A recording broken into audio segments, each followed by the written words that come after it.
guys, it's Alexis, aka the Soft Reader, and I'm here today to do a review for The Gilded Cage by Vic James. I was given a arc of this copy of this book through NetGalley in exchange for an honest review. So I figured to do one of my reviews this month. I kind of have a lot to say about this book, so I figured this was a good time to go ahead and just do it. Overall, I originally gave this book 3 stars, but I did drop my rating to 2.5 stars because I do feel like the issues I had with this book far outweighed the things that I liked about this book. I do have a whole Goodreads review that I will link to down below where I kind of really talk about it, because I'm going to try to keep this short and sweet because, you know, I have a hard time with that, so I'm trying to keep all my videos as short as possible now. So, I'm going to kind of just do this short, simple, sweet. Yeah. The first thing that I will say about this book is that the basic premise of it is really not that original. It's something we've definitely seen before. It's this dystopian world where there's a group of people who are considered like a slave class, and then there's a group of people that are like the ruling class and they have powers.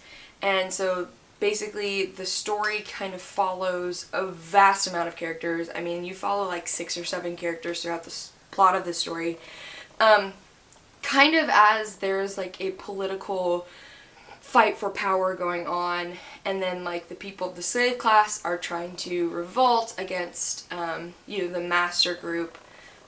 So not a wholly original plot. I will say I really liked that it felt like Vic James put a lot of thought into the history of the world she created.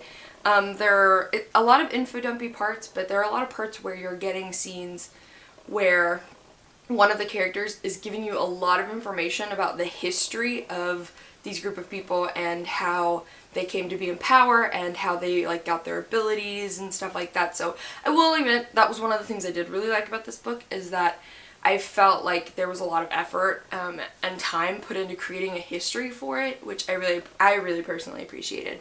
The other thing I really liked, there were 2 of the like 12 main characters that you get to read from. There were 2 of them I really liked. They were the most developed in my opinion, and they felt like they were the most authentic character. One of them is one of the main siblings that you get to read from, Luke, and then the other one is a character named Cillian, and that's just because I really like unapologetic, chaotic, neutral characters, and that's very much what he is. And I appreciated that he was never pitched any other way. He wasn't a bad person, but the author kept trying to convince you to like him, that he was good, which can really grate on my nerves sometimes because I feel like it's done so often and not done well. So I liked that this character was just very unapologetically, chaotically neutral. So I appreciated that. Some of the issues I did have with the book is that, like I said, there were so many main characters that you read from. It felt like every 2 chapters you're reading from somebody different. And that kind of created a disconnect between me and the characters, and also it just kind of felt like I was constantly being removed from the story.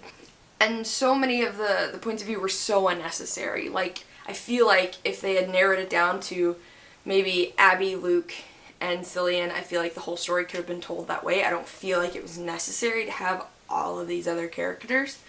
The other big issue I had was that aside from Luke and Cillian, I really didn't like any of the other characters. I mean, I felt like none of them were really very well developed, and the 2 female characters that you get perspectives of, I really didn't like either one of them.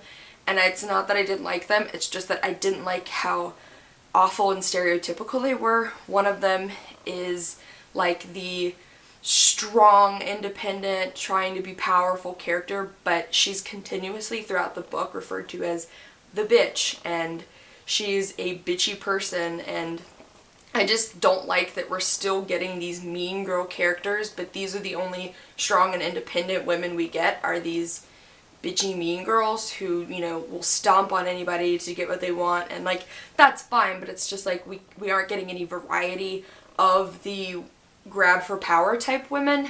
And so, like, I don't know, that put a bad taste in my mouth. But even worse than that was the other main sibling that you read from, Abby. Her whole character was just basically about how in love with one of her, and she's part of the slave class, so she has a master in this book, and she's in love with him, and that's her whole character. There's nothing to Abby other than how in love with Jenner she is, which is part of them. He's part of like the master class, she's part of the slave class.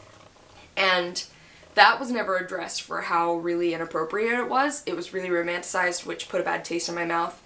But Abby's whole character, every chapter Abby had was spent talking about how in love with Jenner she was, and how Jenner wasn't like the rest of them, and how like he was a good guy. He just came from a bad family, and he never did anything, by the way, to stop the horrible things his family was doing. He never stood up to them. And so she, you know, kept trying to convince us he was a good guy, and she was just in love with him. And I'm just sick of female characters whose only purpose in a book is to be obsessed with a man. So that really put a bad taste in my mouth. Everything about that put a really awful taste in my mouth, and I just have such a huge issue with that, that it really sapped a lot of my enjoyment from the book. I think that there's a lot of promise for this world to be developed into something better. I think if some of the issues I have in this are addressed in later books, and if, you know, some of the characters really get reworked, and add a little bit more depth, if we lessen, you know, how many characters we're reading from, I think that this series has a lot of potential. I think the world in it is very interesting, and I think that, like, the world is such a good background that I hate for the story I hate to see it be ruined by just really awful characters. So I would be interested in reading, like, future, you know, where this series goes, because I think this was a promising book. It just had a lot of really bad issues with it. But yeah, overall, by Gilded Cage by Vic James, I gave 2.5 stars, and I understand that this is a Wattpad story, evidently, that was really popular on Wattpad, but so that was my try to be quick review for The Gilded Cage by Vic James, and I'll see you guys soon with another video. Bye!